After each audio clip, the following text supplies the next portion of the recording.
আচ্ছা, গত ক্লাসে আমরা সেকশন 11 পর্যন্ত করছি, আজকে আমরা সেকশন 12 করবো। এটাও অনেক বেশি গুরুত্বপূর্ণ একটা সেকশন। আচ্ছা, এই আইনের কাজটাকে যদি আমরা স্কেলেটন বলি, তো এই যে 12 ধারা হচ্ছে প্রধান একটা অঙ্গ, এটাকে আমরা আর্টের সাথে তুলনা করতে পারি। ঠিক আছে, কীভাবে? এই আইনের নাম কি আমরা জানি? সুনির্দিষ্ট প্রতিকার আইন।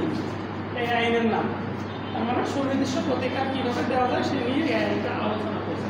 তো 12 ধারার আলোচনার বিষয় হচ্ছে এইটাই, যে সমস্ত বিষয়ে ইন হুইচ কেসেস, যে সমস্ত সময়ে, যে সমস্ত কেসে, যে সমস্ত কারণে আর কি সুনির্দিষ্ট প্রতিকার পালনযোগ্য, সেই জিনিসগুলো আলোচনা করা হয়েছে। এখানে কয়েকটা গ্রাউন্ড দেওয়া আছে, এই গ্রাউন্ডে যদি পড়ে তাহলে কেবল সুনির্দিষ্ট প্রতিকার আদায়ের যোগ্য। ঠিক আছে, তো ফার্স্ট অফ অল বলছে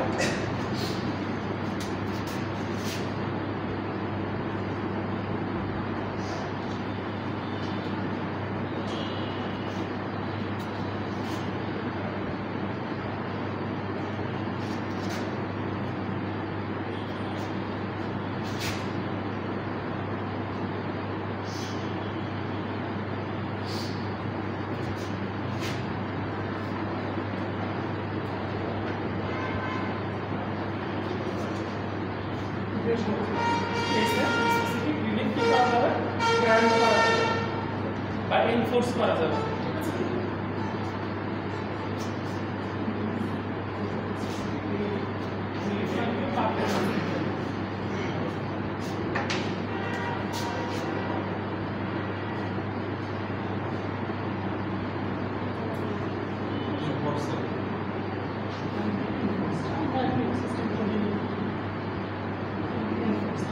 যদি বাংলায় লিখি, যে সমস্ত ক্ষেত্রে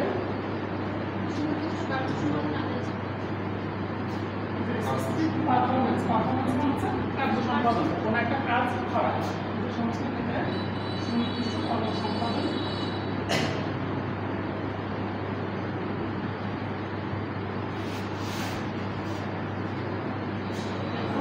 বলবৎ করা,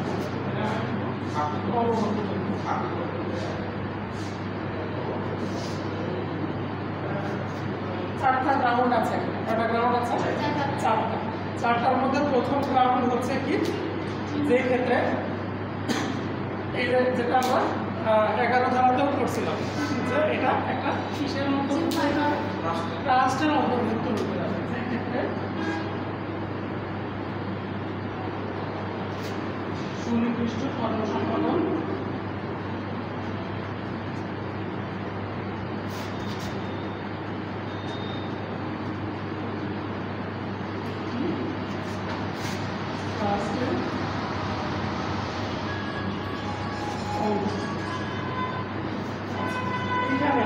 ট্রাস্ট বলতে কি বোঝায়? ট্রাস্ট বলতে কি বোঝায়? ট্রাস্ট বলতে ট্রাস্ট করা হলো সেরকম কোনো সম্পত্তির এরকম কোনো কিছু, ব্যাপারটা আসলে তা না। ট্রাস্ট মানে কি? বিশ্বাস। ট্রাস্ট মানে বিশ্বাস করা যায়। এরকম বিশ্বাসযোগ্য সম্পর্ক আছে, এরকম কোনো ব্যক্তির মধ্যে এরকম পারস্পরিক বিশ্বাসের ব্যাপার আছে, এরকম কোনো ব্যক্তির মধ্যে যদি কোনো কিছু করে থাকে, সাধারণত চুক্তি হয়ে থাকে, তাহলে কি হবে? তারা সেটা পালন করতে বাধ্য হবে। কীরকম? যে ধরেন ট্রাস্ট বলতে আমরা ট্রাস্ট কথাটা আসলে না, জিম্মা কথাটা আসলে আমরা বুঝি যে ট্রাস্ট সম্পত্তি করে যায় যে ট্রাস্ট, সেইটাই আসলে সেরকম না। আপনার সাথে আমি একটা চুক্তি করছি, কিসের উপরে ডিপেন্ড করে? অবশ্যই পারস্পরিক একটা বিশ্বাস আছে, সেই বিশ্বাসের উপরে ডিপেন্ড করে চুক্তি। এটা মৌখিক হইতে পারে, আবার লিখিত হইতে পারে। সব ক্ষেত্রে মানে যে কোনো ক্ষেত্রে এটা প্রুভ করা যেতে পারে। এখন ব্যাপার হচ্ছে যে যেই সমস্ত ক্ষেত্রে আপনার আইনেই করে দেওয়া আছে যে এই দলিলগুলো লিখিত এবং রেজিস্টার্ড হইতে হবে, অবশ্যই এটা লিখিত রেজিস্টার্ড না হলে আপনি আইনগত প্রতিকারটা পাবেন না। ঠিক আছে, বাকি ক্ষেত্রে আপনি মৌখিকভাবে যদি কোনো কিছু বলে থাকে সেটা হতে পারে। তাছাড়াও একজন মানুষ আরেকজন মানুষের কাছে আমানত হিসাবে অনেক কিছু রাখে, তাহলে সেও একজন আরেকজনকে ট্রাস্ট করছে, বিশ্বাস করে আরেকজনের কাছে রাখা হচ্ছে। তো সেই ক্ষেত্রে এগুলো বলবৎ হবে। ঠিক আছে, এই ট্রাস্ট শুধুমাত্র ট্রাস্ট প্রপার্টির ক্ষেত্রে ব্যাপারটা এরকম নয়। আচ্ছা, এটা গেল প্রথম যেটাকে সুনিশ্চিত কর্মসম্পাদন একটি বিশ্বাসের অংশ হিসেবে। ওনাটাকে আমরা ট্রাস্ট পদ্ধতি বলি। এখানে ট্রাস্ট বলতে আমরা বুঝবো পারস্পরিক বিশ্বাস। পারস্পরিক বিশ্বাস ভরসার জায়গা থেকে যদি কোনো কর্মসম্পাদন হয়ে থাকে, আপনাকে আমি বিশ্বাস করে একটা জিনিস দিলাম যে জিনিসটা আপনি রাখেন, পরবর্তীতে যদি আমি ওই জিনিসটা আমি চাচ্ছি কিন্তু আপনি দিচ্ছেন না, তখন কি আমি মামলায় মানুষ কখন যায়? আইনের প্রয়োজন কখন পড়ে? যখন মামলায় যাবো তখন। এখন মামলার প্রয়োজন কখন হবে? যখন আপনার আমার মধ্যে কোনো একটা কনফ্লিক্ট অ্যারাইজ করছে, আপনি আপনার কোনো একটা কাজ করে দেওয়ার কথা আমি করে দিলাম, তাহলে তো মামলা পর্যন্ত যাবো না। কিন্তু যখন ডিসপিউট অ্যারাইজ করবে, আপনি চাচ্ছেন আমি চাচ্ছি না, বা আপনি একটা দাবি করছেন আমি সেটাকে ডিনাই করছি, তখনই তো কেবল মামলাতে যাবে। এখানে ব্যাপারটা এরকম যে আপনার কাছে আমি কোনো একটা জিনিস আমানত রাখছি বা যে কোনোভাবে আপনার কাছে দিয়েছি, তো যখন জিনিসটা আমি পাওয়ার হকদার, আমি চাচ্ছি আপনি দিচ্ছেন না, তার মানে কি একটা বিশ্বাস ভঙ্গ হইল, কিন্তু একটা ট্রাস্টটা ভঙ্গ হইল, তখন গিয়ে মামলাটা হবে। ওকে, তো এখানে আমি ট্রাস্ট বলতে বুঝবো চিহ্ন বা হচ্ছে একটা জেনারেল একটা বিশ্বাসের উপরে, পারস্পরিক বিশ্বাসের উপরে ডিপেন্ড করে কোন সম্পর্ক হলে, কোনো লেনদেন হলে, কোনো ট্রানজ্যাকশন হলে সেটাকেই বুঝবো আমরা। 2 নম্বর ক্ষেত্রে যেটা বলছেন সেটা হচ্ছে এইটা, যদি কাজটা সম্পাদন না করা হয়, ঠিক আছে, যদি কাজটা সম্পাদন না করা হয় তাহলে যে ক্ষতিটা হবে সেই ক্ষতিটা নির্ণয় কোনো মানদণ্ড থাকবে না। মানে কর্ম সম্পাদন না হলে বা না করলে যে ক্ষতি হবে তার মানদণ্ড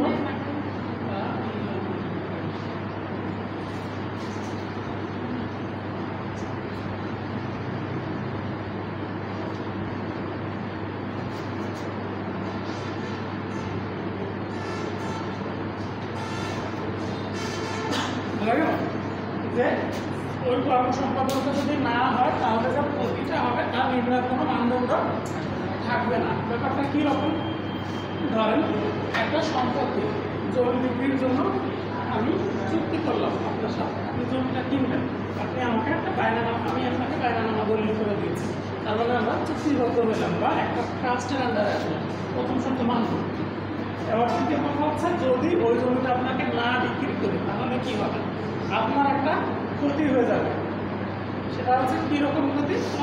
মানে যেই ক্ষতিটা মানে মানদণ্ড দিয়ে অপূরণীয় আসতেছে, মানদণ্ড দিয়ে বিচার করা যাবে না। কীভাবে হতে পারে?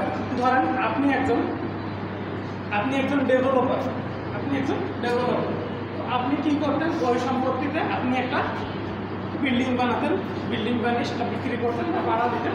তো এইখানে কী পরিমাণ লাভ আসতো তা তো আপনি এই সময় নির্ণয় করতে পারছেন না, পারছেন কি? পারলেও যে ক্ষতিটা হতো সেই ক্ষতি পূরণ কি আপনার এই মালিক পক্ষ দিলে কিনা সেটাও একটা প্রশ্ন। আমি দিব কিনা আপনাকে সেটা পরের পয়েন্টে আছে। তো প্রথম কথা আছে কোনো মানদণ্ড পাওয়া যাচ্ছে না, আপনি একরকম ব্যবহার করতে পারেন। আবার ধরেন আর একটা চুক্তি করছি ইয়ার সাথে, আবিরের সাথে, তো আবির সেখানে একটা পুকুর খনন করে মাছ চাষ করবে, তাহলে তার আরেক রকম ক্ষতি হবে যদি সম্পত্তিটা সে না পায়। তার মানে কার কোন ধরনের ক্ষতি হবে, এই জন্য সবসময় বেশিরভাগ ক্ষেত্রে যে এই টাইপের এগুলো সম্পত্তি নিয়ে যখন মামলা হয়, স্পেসিফিক রিলিফের সাধারণত স্থাবর সম্পত্তি নিয়েই মামলা হয়। কেননা অস্থাবর সম্পত্তি একটা যে আপনি আমার কাছে আমি আপনার সাথে চাল বিক্রির জন্য করছি, ধরেন চাল বিক্রির জন্য একটা চুক্তি করছি, তো চাল বিক্রি করার চুক্তি আমি যদি লঙ্ঘন করি সেই ক্ষেত্রে কী হবে? সর্বোচ্চ কতটুকু আপনার লস হবে সেটা কিন্তু কাউন্ট করা যায়, কারণ আপনি ওই চাউল কত টাকায় বিক্রি করবেন তার তো একটা লিমিটেশন আছে, এবং ওই চাউল বিক্রি করতে আপনি বস্তা প্রতি 10 টাকা লাভ করতেন, বললাম বস্তা প্রতি 10 টাকা লাভ করতেন, 10 বস্তার চাউল, তাহলে 100 টাকা আপনি লাভ করতেন। তাহলে আমি যদি চুক্তিটা যদি ভঙ্গ হয়ে যায় তাহলে যে টাকাটা আপনার কাছ থেকে আমি অ্যাডভান্স নিয়েছি সে টাকাটা দেবো, সাথে 100 টাকা ক্ষতিপূরণ হিসাবে ওটা আমাকে দেওয়ার জন্য আদেশ দেবে। তাহলে এটা কিন্তু খুব সহজেই নির্ণয় করা যাচ্ছে ক্ষতিটা কী। কিন্তু ওই যে স্থাবর সম্পত্তির ক্ষেত্রে আসলে ডিপেন্ড করে এটার ব্যবহারের উপরে, আমি কী হিসাবে ব্যবহার করবো, যেহেতু ব্যবহারের উপরে ডিপেন্ড করে এক একজনের লাভ এক একজনের ক্ষতি এক এক রকম হতে পারে। সো এটা কী করা যায় না, কোনো একটা নির্দিষ্ট মানদণ্ডে বিচার করা রেজাল্ট বলছে যে এইখানে সুনির্দিষ্ট কর্ম সম্পাদন করতেই হবে, আদারওয়াইজ কোনো সুযোগ নাই। আচ্ছা, 3 নাম্বার অপশন হচ্ছে কাজ সম্পাদন না করলে আর্থিক ক্ষতিপূরণ, যে আর্থিক ক্ষতিপূরণটা হবে তার প্রতিকার পাওয়া যাবে না। কি হবে না? প্রতিকার পাওয়া যাবে না। কর্ম সম্পাদন না করলে বা না হলে যে ক্ষতি হবে সে ক্ষতিপূরণ পাওয়া যাবে না।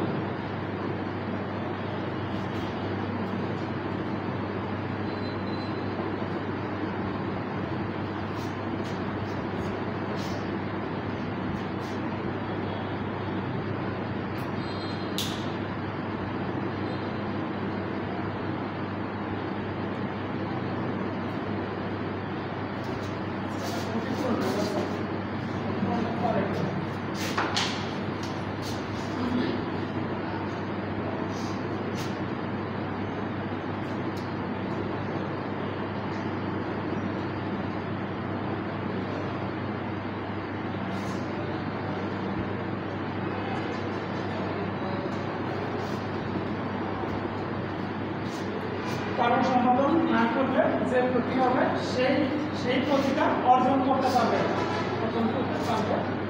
না, এটা ডিপেন্ড করে দুই পক্ষেরই একটা ক্যাপাসিটির উপরে। ঠিক আছে, দুই পক্ষের ক্যাপাসিটির উপরে কি হবে?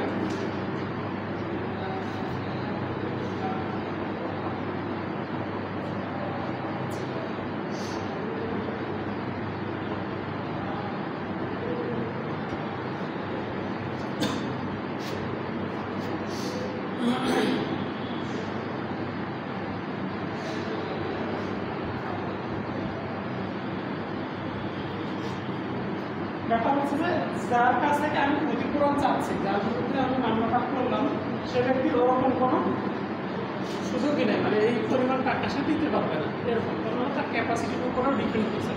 তার বিরুদ্ধে মামলাটা করা হয়েছে, যার সাথে আমি এই মামলায় পক্ষভুক্ত হয়েছি, তার বিরুদ্ধে মামলা করছি, ওই ব্যক্তির ওরকম কোনো ক্যাপাসিটি নেই যে সে আমাকে পর্যাপ্ত ক্ষতিপূরণ দিতে পারবে। ঠিক আছে, পর্যাপ্ত ক্ষতিপূরণ দেওয়ার তার সামর্থ্য নাই। এরকম ক্ষেত্রে কি করবে? পর্যন্ত সে সুনির্দিষ্ট কর্ম সম্পাদনের আদেশ দেবে যে ক্ষতিপূরণ দিয়ে এটা রিকাভার করা পসিবল না তোমার পক্ষে, তাহলে তুমি যে কাজটা করতে চেয়েছিল সেই কাজটাই করো। তারপর লাইনটা হচ্ছে এই 3,000 প্রায় কাছাকাছি কর্ম সম্পাদন না হলে সে ক্ষতিপূরণ পাওয়া সম্ভব নয়।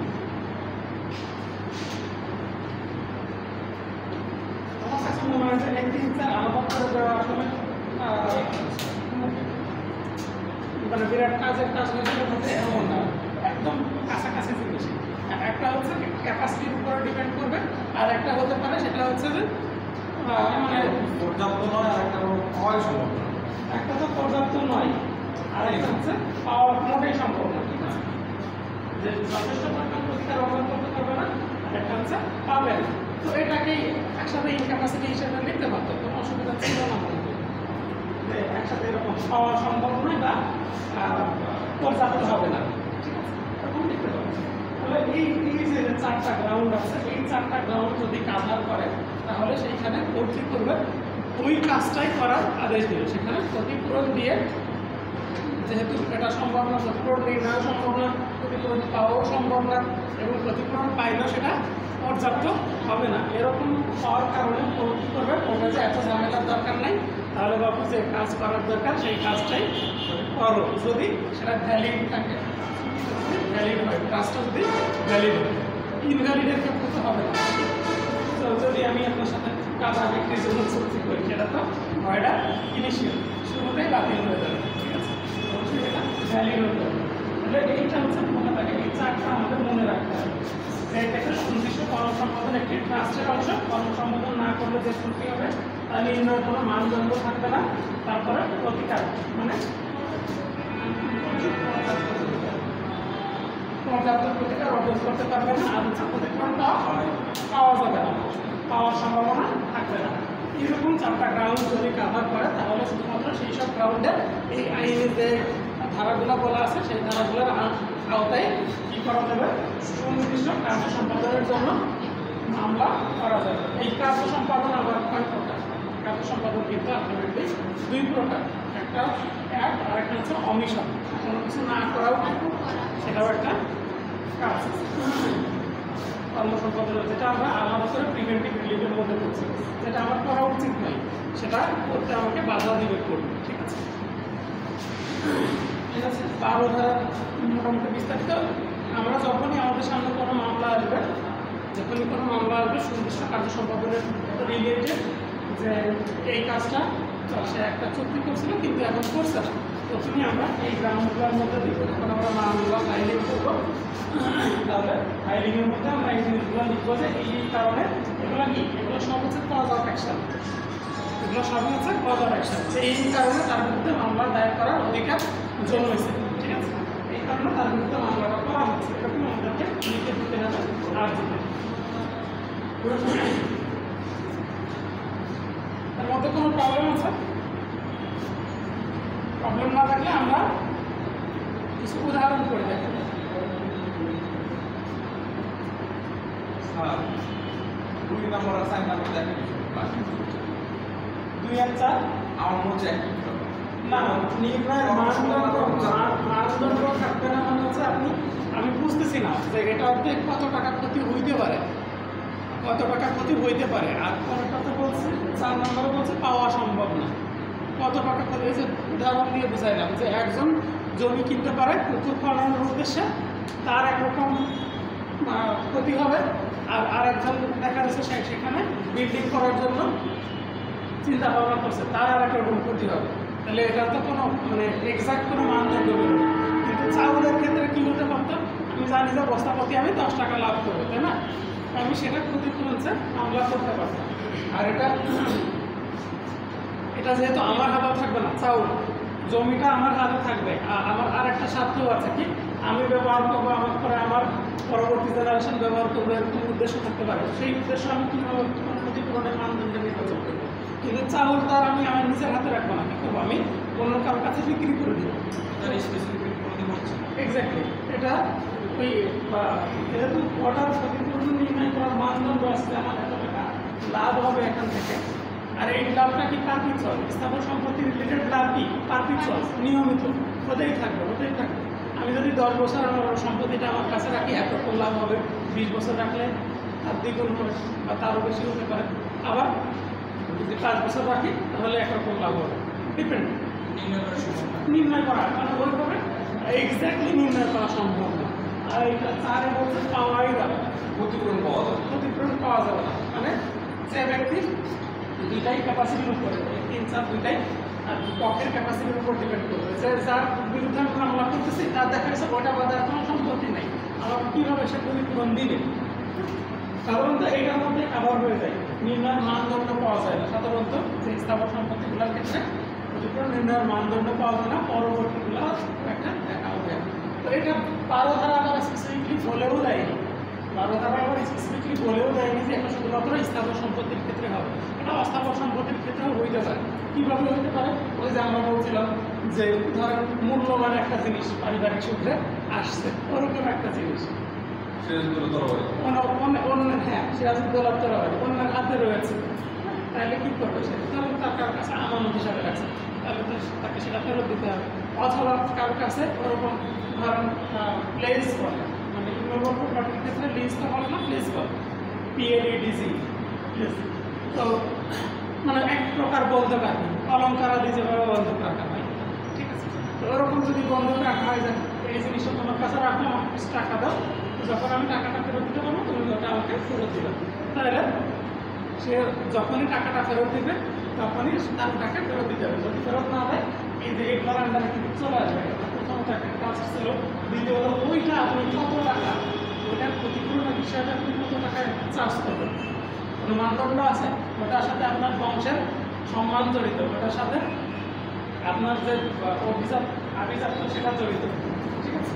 তারপরে ধরেন আপনি স্যাটিসফাইড হইলেন কোনো একটা জায়গায়, ঠিক আছে, আমাকে 1 কোটি টাকা দিতে হবে, তারপরে আসবে যে ওই ব্যক্তি আপনাকে 1 কোটি টাকা দিতে পারবে, ঠিক আছে? ওই ব্যক্তি আপনাকে 1 কোটি টাকা দিতে পারবে কিনা, ঠিক আছে? তখন তার ক্যাপাসিটি প্রচুর চলে আসবে। এইভাবে করে আপনি এটার বিরুদ্ধে শুধুমাত্র স্থাবর সম্পত্তি নট নেসেসারিলি আপনি অস্থাবর সম্পত্তির জন্য কোনো ব্যক্তির বিরুদ্ধে মামলা করতে পারবেন সুনির্দিষ্ট কার্য সম্পাদনের জন্য। উদাহরণ আছে একটা, দেখি আমরা। একজন ব্যক্তি একজন মৃত চিত্র করেন একটি চিত্র এবং একজোড়া কারুকার্য খচিত দুষ্প্রাপ্য চীনামাটির পাত্র বিক্রয়ে রাজি হয় এবং তা ক নিতে রাজি হয়। খকে এই চুক্তির সুনির্দিষ্ট কার্য সম্পাদনে বাধ্য করতে পারে, কারণ অর্থ কার্য সম্পাদন না করার কারণে কাগজের প্রতি নির্ণয় কোনো মানদণ্ড নেই। এই যে দেখেন এখানে বলছে যে একজন বিক্রি করতে চেয়েছে, তার জিনিসটা বিক্রি করতেই পারে এরকম কোনো নির্দিষ্ট একটা দামে। এখন যে ব্যক্তি কিনতে চেয়েছে তার তো এরকম প্ল্যান হয়ে গেছে যে এই জিনিসটা চাল বা ধান না যে বিক্রি করে দিলে চলে গেল। এটা সে ইচ্ছা মতো এটার উপরে মানে বিড করতে পারে, বিড নিয়ে আসতে পারে। যদি ধরো সেরকম জিনিসপত্র হয় তো সে একটা বিডের আয়োজন করলো, যেখানে হয় না বাংলা বিভিন্ন জায়গায় থেকে বিভিন্ন জায়গায় যে মেসিক টি শার্ট, তারপরে হচ্ছে যে এরকম বিভিন্ন জিনিস। তো সে যদি এরকম মনে করে যে আমি এরকম বিড করবো, আসলে তো এখানে কোনো এই যে কোনো মানদণ্ড থাকছে না, কত টাকা ক্ষতি হবে তার। ঠিক আছে, আবার যে টাকা ক্ষতি হবে সেটা কোনোটাও সম্ভব হচ্ছে কিনা সেটাও একটা দেখা গেল যে ওই ব্যক্তির পয়সা না কোনো সম্পত্তিও নেই। ঠিক আছে, এই হচ্ছে ব্যাপার। এইগুলোর উপরে ডিপেন্ড করে এই সমস্ত জিনিসে কি করা যাবে না। এই সমস্ত জিনিস যদি এরকম চুক্তি হয়ে থাকে অবশ্যই চুক্তিটা পালন করতে হবে, পালন করতে হবে। আচ্ছা,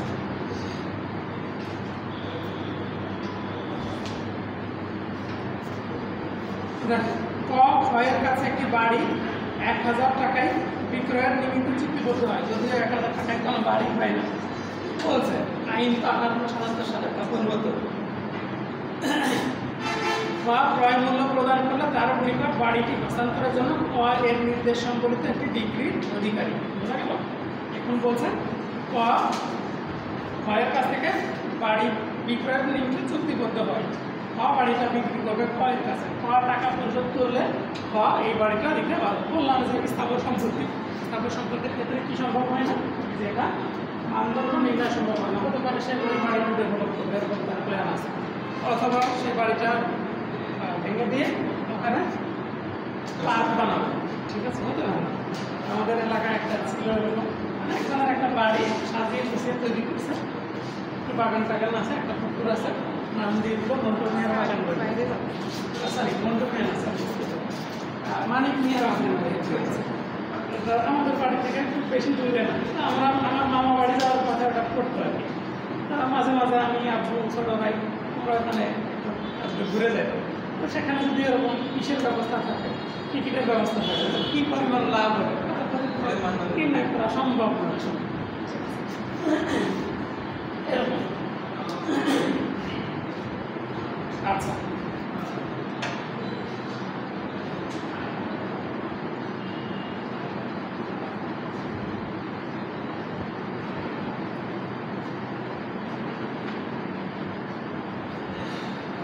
বারো ধারা বিষয়বস্তু এগুলাই ছিল।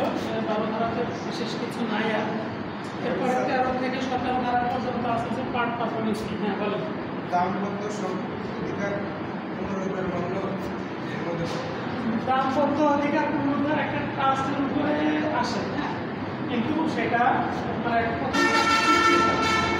কিন্তু এটার ক্ষেত্রে দাম্পত্য অধিকার পুনরুদ্ধার এটার মধ্যে আসবে না, কারণ এটা সাধারণত মানে এই জিনিসটা হচ্ছে সম্পত্তি রিলেটেড। এই আইনটা সম্পত্তি রিলেটেড জিনিসপত্র, দাম্পত্যের জন্য আলাদা আলাদা আইন আছে, তার মধ্যে সেটা এই আইনের মধ্যে হবে না। তার জন্য অন্যান্য আইন আছে, এখানে দেখবেন বেসিক্যালি সম্পত্তি রিলেটেড।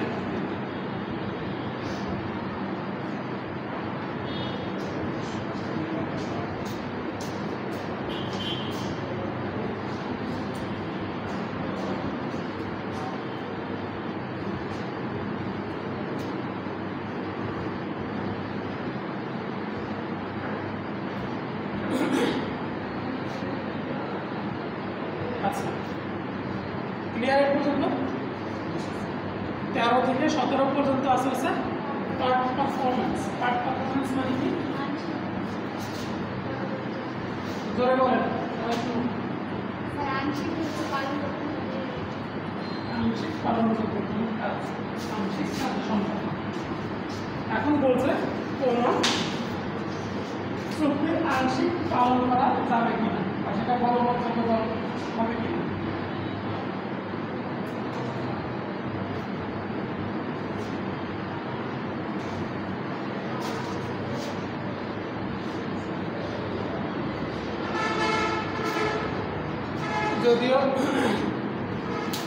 যদিও বিষয়গুলো কোথাও কোথাও এরকম বলা আছে, বিভিন্ন দৃষ্টিকোণ থেকে দেখা হয়েছে যে 16 পর্যন্ত বেসিক্যালি এই জিনিসগুলো 17তে বলা আছে যে প্রিভিয়াস ধারাগুলো ছাড়া অন্য ধারায় পারফরমেন্স গ্রহণযোগ্য নয়, এরকম বলা আছে।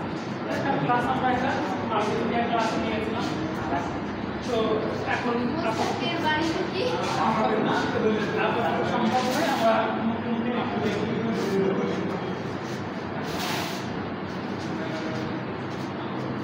13 ধারায় যেটা বলছে যে চুক্তির বিষয়বস্তু অংশত বিলুপ্ত হয়েছে। কিরকম বিলুপ্ত হয়েছে? পার্টলি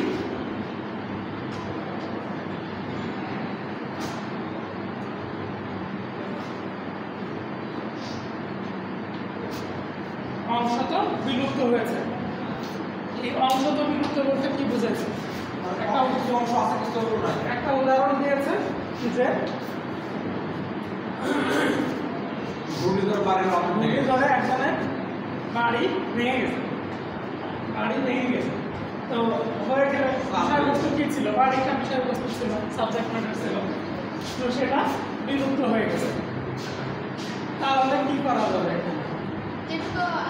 অংশত বিলুপ্ত হয়েছে, অংশ যেহেতু আংশিক বিলুপ্ত হয়েছে, সেই ক্ষেত্রে এখানে বলছে যে যতটুকু এক পক্ষ যদি কোনো কাজ করে থাকে অন্য পক্ষের সেই কাজটা আলাদা পক্ষের যে দায়িত্বটা ছিল সেটা পূরণ করতে হবে। কীরকম?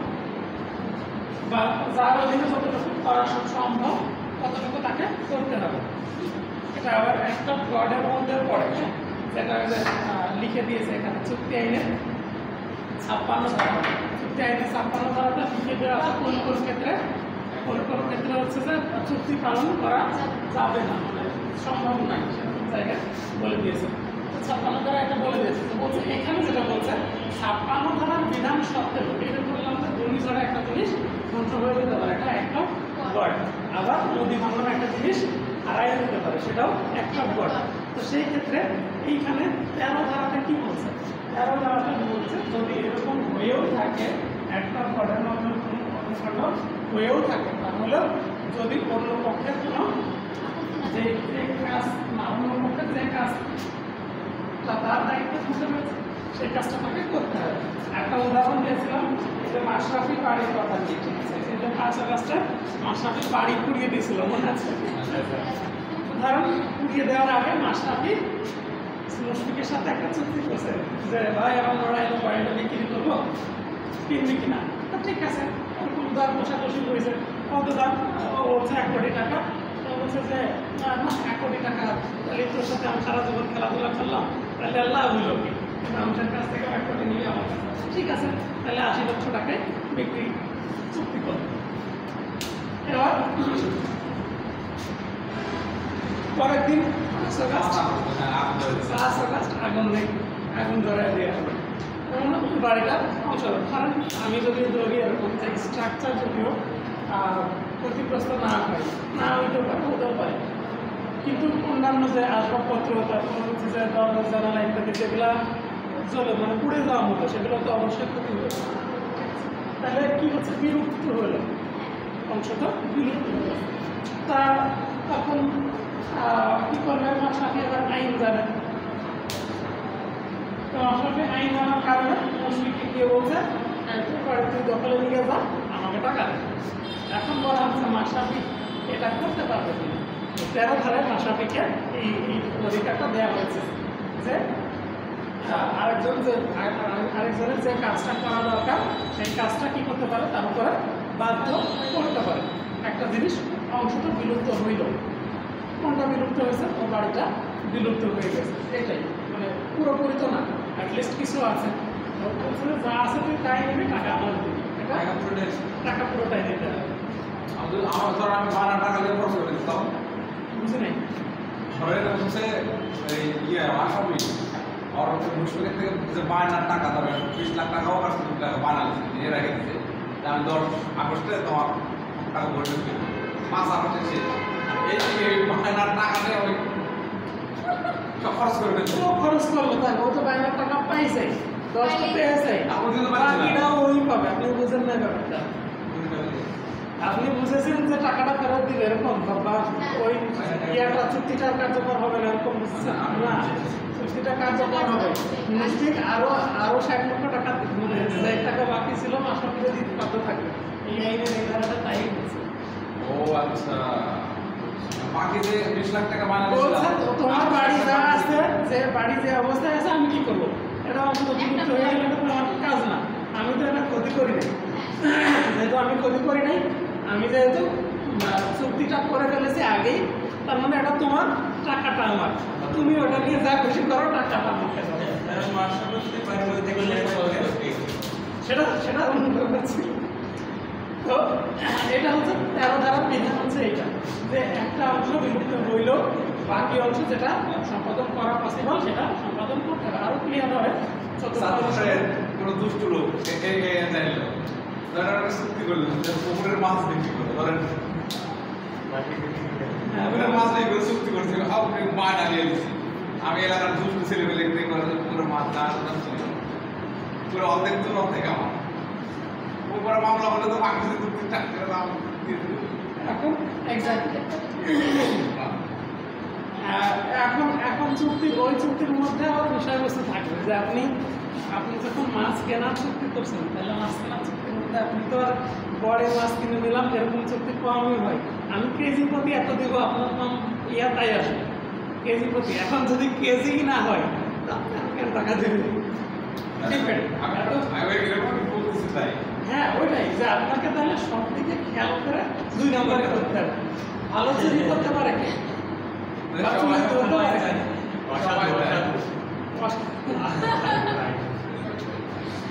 যে ভাগ্যকরগুলো ক্লিয়ার করে টেস্ট করতে পারে সেই হচ্ছে টেকনিক্যাল বা স্কিল লোক। লোক যে কোনো জায়গায় স্কিলের মূল্য আছে বা জানাশোনা জ্ঞানের মূল্যের জন্যই আছে। তো একজন জমির সাথে গাছ আছে, জমির মধ্যে গাছ লাগা আছে, আমি বাগানটা বিক্রি করে দিচ্ছি। এখন তো আমার দেখার বিষয় নেই, বাগানটা বিক্রি এখন খুব ছেলেমেলে রাইতে বেলা গাছ টাছ খাইটা গাছ নিয়ে যারা আমি বিক্রি করে দেখতে অর্ধেক কারো যে কাটিছে তাকে আছে। আছে তো যাই হোক,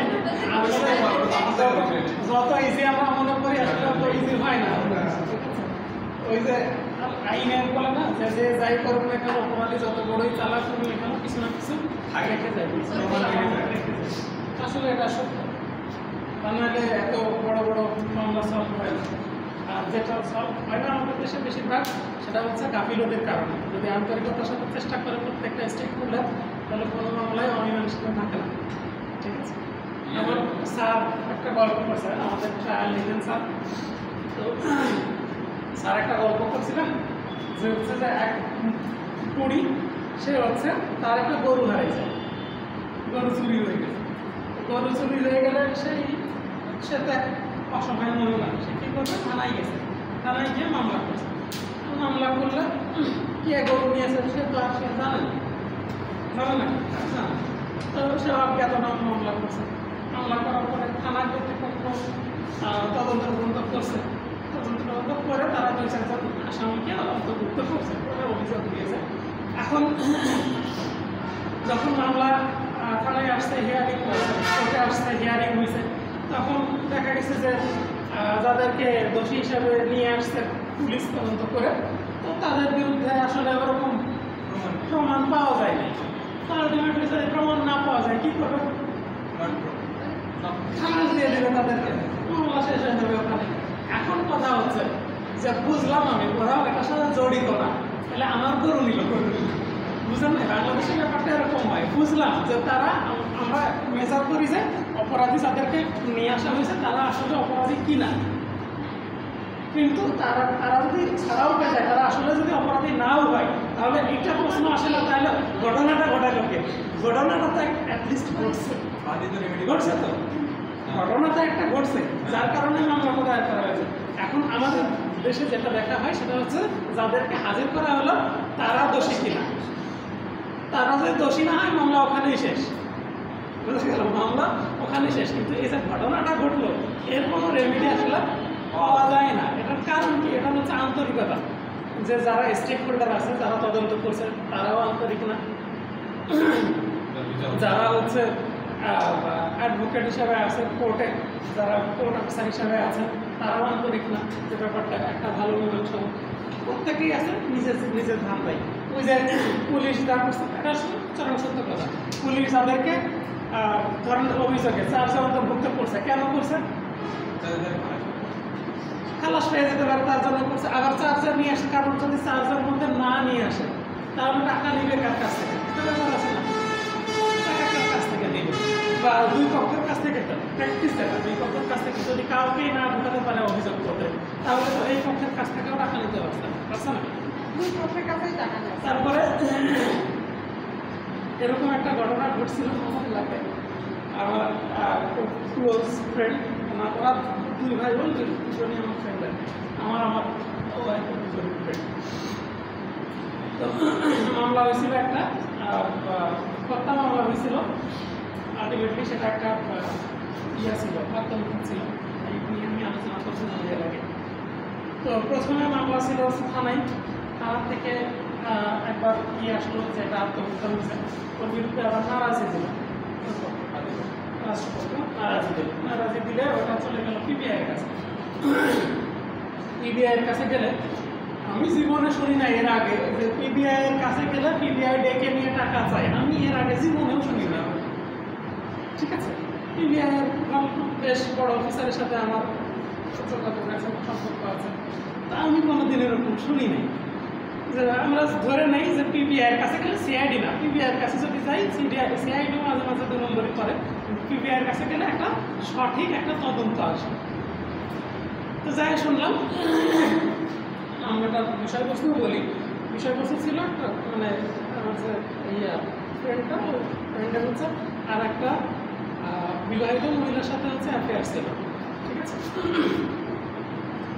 সেই অ্যাফেয়ারের সূত্রে ওইখানে তার বাচ্চা কাচ্চা ছিল, বাচ্চা কাচ্চা থাকার সুবাদে পরবর্তীতে এখানে এই ছেলের সাথে নিয়মিত যোগাযোগ ভাই এর সাথে, মানে মাঝে আমাকে একটা কাগজ দিয়েছিল, সেটা বিয়ের কাগজ করলো। আসলে তো বিয়ে তো বৈধ হয় না, একটা বিয়ে থাকা অবস্থায় তো বৈধ হয় না। তো এটা বলছে যে বিয়ে আগের যে হাজবেন্ড তাকে ডিভোর্স দিয়েছে, ওই দিনই কোর্টে যাই, মানে একই উকিলের কাছে বসে ডিভোর্স পাঠিয়েছে আবার তার কাছে আবার বিয়ে করছে। এটা তো আসলে ভ্যালিড না, কোনোভাবে ভ্যালিড না। আমরা জানি যে একটা ইদ্যৎকালীন সংস্থা যাই হোক, ওই বিয়েটাও ক্যান্সেল হয়ে গেল। অন দ্যাট টাইম এর মধ্যে ছেলেটাকে কাউন্সিলিং করা, আমার ফ্যামিলি বিভিন্ন কাউন্সিলিং করায় অনেকদিন সম্পর্ক মানে যোগাযোগ বানিয়ে ওদের মধ্যে। অন দ্যাট টাইম ছেলেটা একটা স্টাবল হয়েছে না, ওই সম্পর্ক থেকে বের হয়ে আসবে। তো ছেলেরা দেখে বিয়ে খাওয়া ঠিক করছে, দিয়ে দিয়েছে। বিয়ে দেওয়ার কারণে যেদিন বিয়ে হয়েছে ওই মেয়ে কোনোভাবে জানতে পেরেছে ব্যাপারটা, জানতে পারে পরের দিন, যেদিন হলো পরের দিন ওরকম রাত্রেবেলা এসে বেশ রাত্রে 10 অনেক রাত্রে ছেলের বাড়িতে, হ্যাঁ এর আগেও ছেলের বাড়িতে এসছে, আসে নাই যে ব্যাপারটা এরকম না। মানে ছেলে দেখা যাচ্ছে ছেলের মা আবার হচ্ছে যে অনেক সময় ওর বোনের কাছে থাকে, টাকায় থাকে, ওই সময় মাঝে মাঝেই আসে, মানে সংসার করছে বেশ। ওই মেয়ের শ্বশুর বাড়িতে গিয়েও সংসার করছে ওই ছেলে, আবার ছেলের বাড়িতে এসেও মেয়ে সংসার করছে, একটা বাচ্চাও আছে, মানে বাচ্চা এটা খুবই একটা বড় এর মধ্যে একটা বাচ্চা আছে। এখন বাচ্চাটা একটা একই সময়ে ওই মহিলা দুজনের সাথে সম্পর্ক কন্টিনিউ করছে। তো এরকম পর্যায়ে এসে মেয়ে ওই রাত্রে চলে আসছে, এসে দরজা জানালা গোতাগুতি করছে, এরা সব দরজা জানালা আটকে দিয়েছে, কোনো খোঁজ খবর নেয়নি। আর এরকম করতে করতে মানে ওরা এক প্রকার ইয়ে দিয়েছে যে চলে যায়, কোনোভাবে যদি চলে যায় ভালো। এখন করছে কি, ওদের বাড়ির পাশে বেশি বড় না একটা গাছ ছিল, ওই গাছে কন্যা দিয়ে পাঁচ বছর আত্মহত্যা করছে। এখন দেখেন বিষয়গুলো আলটিমেটলি তাই আসছে, মার্ডার এলিগেশন আসছে, আলটিমেটলি মার্ডারই আসবে। এখন মার্ডারের মামলা হয়েছে, মানে আমি ফ্যাক্টটা এখন বললাম, তারপর মার্ডারের মামলা হওয়ার পরে প্রথমত বিষয়গুলো নিয়ে তদন্ত হয়েছে, তারপর হচ্ছে যে পোস্টমর্টেম রিপোর্টে আসছে হচ্ছে যে ফাঁস নিয়েছে, আত্মহত্যা হয়েছে। তো আত্মহত্যা হইলে যেটা হওয়ার কথা, আত্মহত্যা হইলে তো এখন আবার ধারা চেঞ্জ হয়ে যাবে। আগে ছিল 302 এবং 302-34-এর আন্ডারে মামলার আসামি হচ্ছে ওই ছেলের মা, ছেলের বোন, আর হয়েছে যে ঘটক বিয়ে দিয়েছে সেও, ঠিক আছে, ঘটক মহিলা সেও, হ্যাঁ না সে বউকে করেনি। আচ্ছা তো এখন এই অবস্থার মধ্যে খুনের অ্যালিগেশন এখন সবার নামে, যেহেতু সবার নাম একের অধিক আছে, তাহলে কি 34-এ চলে আসবে যদি। আচ্ছা আসছে, আসার পরে ময়নাতদন্ত রিপোর্ট অন্যান্য সব রিপোর্টে আসছে যে এটা আত্মহত্যা ছিল, আসলে খুন হয়নি। এখন খুন হয়নি, আত্মহত্যা হয়েছে, আত্মহত্যার প্ররোচনার জন্য কে দায়ী হবে সেটা দেখতে হবে, ঠিক আছে। তাহলে আলটিমেটলি আত্মহত্যার প্ররোচনার জন্য যদি দায়ী করা হয়, ছেলেকেই দায়ী করা যায়, কারণ ছেলে একটা সম্পর্কের মধ্যে ছিল, সেখান থেকে বের হয়ে আসছে, ধরি তো, যদিও এটা ফ্যাক্টের রিপোর্ট ডিফেন্ড করে। এখন প্ররোচনার মধ্যে ওই 4 জন আসামি, এখন পিবিআইয়ের তদন্ত চলছে। পিবিআইয়ের তদন্তের মধ্যে থানাতে একবার যেটা হয়েছে, থানাতে একবার কি হয়েছে, তদন্ত হয়েছে, তদন্ততে থানার টাকা পয়সা নিয়ে বাকি সবাই করে দিয়ে শুধু ছেলের নামে অ্যালিগেশন দিয়ে রাখছে। ওকে, এবার ওরা নারাজি দিয়ে আবার পিবিআইয়ের কাছে দিয়েছে। এখন পিবিআইয়ের কাছে দিলে পিবিআই এরকম আবার ডাকছে, পিবিআই ডেকে নিয়ে যে এই যে আপনাদের বিরুদ্ধে এই আপনারা তো ফেসে যাবেন, তাদের এখানে অনেক ভয় প্রায় দেখিয়েছে, দিয়ে কী করা যাবে, আপনারা সেই টাকা দেন তাহলে হচ্ছে যে আপনাদেরকে ডিসচার্জ করা যাবে, আপনাদেরকে আরও থাকবে না আপনাদের। এখন সমস্যা হচ্ছে এরা যারা এর ফ্যামিলি, মা এবং বোন বলছে যে ঠিক আছে আমাদের নামে যদি মামলা করে দেন অসুবিধা নেই, দেন, কিন্তু আর একজন যে আছে এক্সটার্নাল, তার জন্য হয়েছে বেশি ঝামেলা, ঘটক। এখন এই দায়ভারটা এদের নিতে হচ্ছে, ঠিক আছে না, এই ফ্যামিলির নিতে হচ্ছে। ওই ঘটককে বাঁচাতে গিয়ে এই যে ওরা ওইখানে 1 দফা টাকা দিয়েছে থানাতে, এইখানে আবার পিবিআইতে টাকা দিয়েছে। আমি পিবিআইতে বসে আমাকে ফোন দিয়েছে বান্ধবী, আর কি ছিল না ওখানে, ও ঢাকাতে ছিল, আমাকে ফোন দিয়েছে, মানে এই অবস্থা। তা আমি বললাম যে কে আছে, তা বললো যে আম্মু আছে আর হচ্ছে যে আন্টি আছে। তা আমি বললাম যে আন্টিকে বলো যে হচ্ছে যে ওখানে যদি কোনো চার্জ করতে চাই, চার্জ করতে দিতে বলো, যে আপনারা চার্জ করেন, কোনো সমস্যা নেই, আমরা আপনাদেরকে টাকা দিতে পারবো না, আমি এভাবে বলতে পারবো। আর আমি এদিকে হচ্ছে যে আমার তার সাথে পরিচয় ছিল, এদিকে ওনাকে আমি ফোন দিলাম যে ভাই এই অবস্থা। তা বললো যে না মানে এটা কোনোভাবেই সম্ভব নয়, পিবিআইয়ের একটা রেপুটেশন আছে তুমি জানো। হ্যাঁ আমি তো এই জন্যই আপনাকে মাফ করবো। তা বললো যে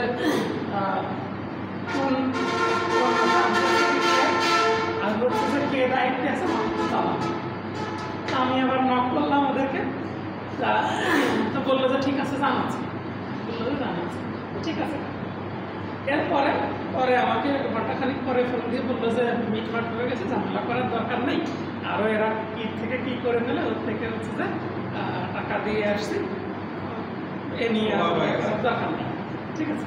তো দেখেন এটা আমরা যাদের উপরে ভরসা করি, যাদের উপরে আস্থা রাখি, সে জায়গাগুলো তো আস্থা রাখার মতো জায়গা না।